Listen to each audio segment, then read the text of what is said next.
வணக்கம் நண்பர்களே. தமிழ்நாடு பாலிடிக்ஸில் முக்கியமான டாப்பிக்கை இந்த பதிவில் பார்க்க போகிறோம். உண்மை ஊரை சுற்றி வரதுக்குள்ள பொய் உலகத்தையே சுற்றி வந்துடும் சொல்லுவாங்க பார்த்தீங்களா?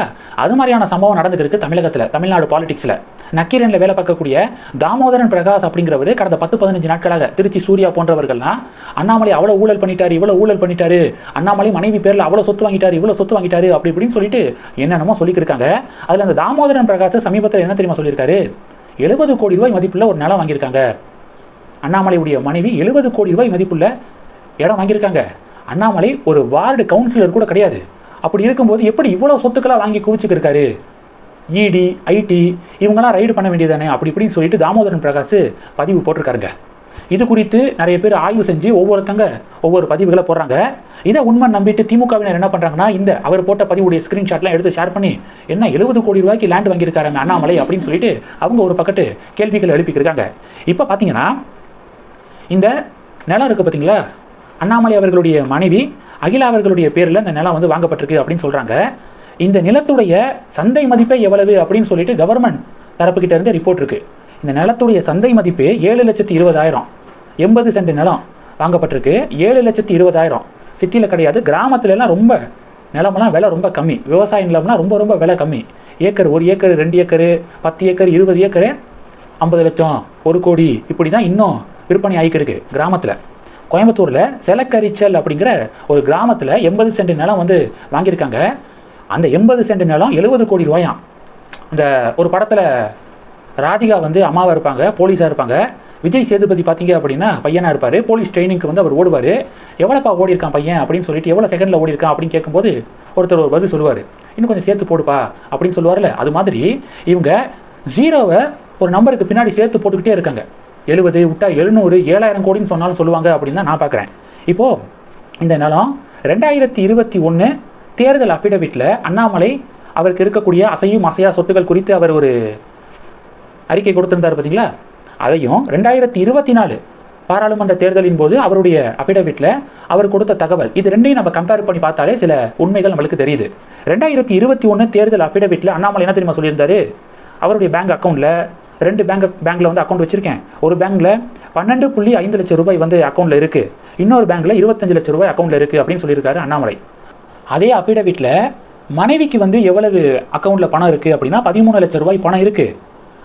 நிலம் அசையா சொத்துக்கள் என்னென்ன இருக்குது அப்படின்னு சொல்லிட்டு அண்ணாமலையுடைய அசையா சொத்துக்கள், அண்ணாமலையுடைய மனைவியுடைய அசையா சொத்துக்கள் அப்படின்னு சொல்லிட்டு அஃபிடவிட்டில் இருக்குது. அதில் புளியகுளம், கோயம்புத்தூர் மாவட்டத்தில் புளியகுளம் கிராமம் இருக்குது பார்த்தீங்களா? அந்த கிராமத்தில் இருக்கக்கூடிய நிலம், அவங்களுக்கு என்னென்ன நிலம் இருக்குது அப்படின்னு சொல்லிட்டு அவங்க அஃபிடவிட்டில் குறிப்பிட்டிருக்காங்க. இது 2021 அஃபிடவிட்டு.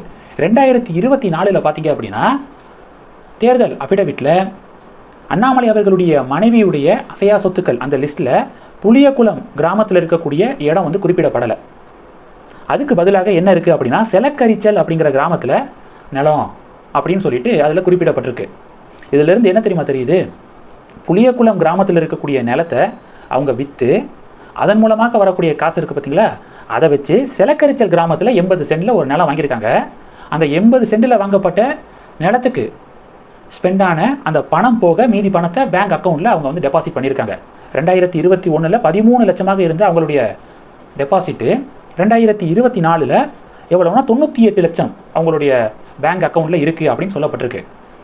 2021 அஃபிடவிட்டில் புளியகுளம் கிராமத்தில் லேண்ட் இருக்குது அப்படின்னு சொல்லப்பட்டிருக்கு. 2024 செலக்கரிச்சல் கிராமத்தில் நிலம் இருக்குது அப்படின்னு சொல்லப்பட்டிருக்கு.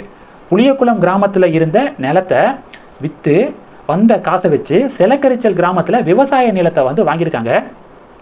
அந்த நிலம் வாங்கினது போக மீதி பணத்தை பேங்க்கில் டெபாசிட் பண்ணியிருக்காங்க அப்படின்னு சொல்லிட்டு தெரிய வருது. இதுதான் நடந்த உண்மை.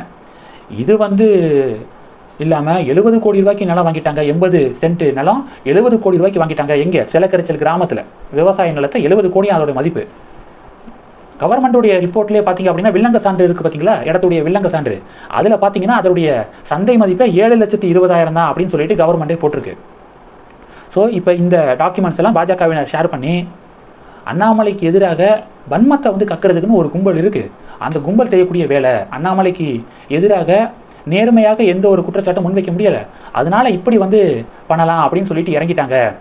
இதை நம்பி திராவிடியன் ஸ்டாக்ஸ் சமூக வலைதளத்தில் பதிவுகள் போட்டுக்கிருக்காங்க அப்படின்னு சொல்லிட்டு பாஜக செக்க வைக்கிறாங்க. அதுபோக அண்ணாமலை அவர்களுடைய மனைவி பார்த்தீங்க அப்படின்னா அவங்க ஒரு பெரிய ஐடி நிறுவனத்தில் வேலை வந்து பார்க்குறாங்க. மிக முக்கிய பொறுப்பில் வந்து அவங்க இருக்காங்க. அப்படி இருக்கும்போது அவங்க வந்து ஒரு வருஷத்துக்கு 1 கோடி 2 கோடிக்கெல்லாம் வந்து சொத்து வாங்குறது ஈஸி. 2021 13 லட்சமாக இருந்த அவங்களுடைய டெபாசிட் 2024 98 லட்சமாக உயர்ந்ததுக்கு கேள்வி எழுப்பிட்டு இருக்காங்க. அண்ணாமலை ஆடு வளர்க்குறாரு, விவசாயம் பார்க்குறாரு, ஒரு ஃபவுண்டேஷன் வச்சு நடத்திக்கிட்டு இருக்காரு. வி லீடர்ஸ் அப்படின்னு சொல்லிட்டு ஒரு ஃபவுண்டேஷன் ஏதோ வச்சு நடத்திக்கிட்டு இருக்காரு. அப்போ சோர்ஸ் ஆஃப் இன்கம் வந்து இருக்குது. ஆனால் இங்கே தமிழகத்தில் பல பொலிட்டீஷியன்ஸ் பார்த்தீங்க அப்படின்னா சோர்ஸ் ஆஃப் இன்கம் என்ன அப்படிங்கிறது தெரியாது. 24 மணி நேரமும் அரசியல்வாதிகளாக மட்டும்தான் இருப்பாங்க. ஆனால் கோடிக்கணக்கில் அவங்களுக்கு சொத்து இருக்கும், சொத்து மதிப்பு வந்து உயர்ந்திருக்கும். அது எப்படி? ஏன் அரசு பதவியில் இருக்கிறவங்க அவங்களுடைய சொத்துக்கள் வந்து 5 வருஷத்தில் அவ்வளோ பெரிய அளவுக்கு உயருது, அது எப்படி அப்படின்னு கேள்வி கேட்க முடியலை. அரசு பதவியிலே இல்லாத ஒருத்தரை தொடர்ந்து கேள்விகள் எழுப்பி அவருக்கு எதிராக வன்மத்தை கக்குறாங்க. இது சரியா அப்படின்னு கமெண்ட் செக்ஷனில் பொதுமக்களும் நிறைய பேர் பதிவுகள் போடுறாங்க. இந்த டாப்பிக்கை பற்றி உங்களுடைய பார்வைகளை மறக்காம கமெண்ட் பண்ணுங்க. இந்த வீடியோ பிடிச்சிருந்துச்சுன்னா லைக் பண்ணுங்க, ஷேர் பண்ணுங்க, மறக்காம நம்ம சேனலை சப்ஸ்கிரைப் பண்ணுங்க. மேலும் நம்ம சேனலுக்கு சப்போர்ட் பண்ணணும் அப்படின்னு ஆசைப்பட்டீங்கன்னா நான் பேசக்கூடிய வீடியோக்கு கீழே நன்றி அப்படிங்கிற ஆப்ஷன் இருக்கு. அதை கிளிக் பண்ணி உங்களால் முடிந்த தொகையை சேனல் வளர்ச்சிக்காக கொடுத்து உதவி செய்யலாம். இல்லை ஜாயின் பட்டனை கிளிக் பண்ணி நம்ம சேனலுக்கு மெம்பராக வந்து ஆகலாம். நன்றி. ஜெய் ஹிந்த்.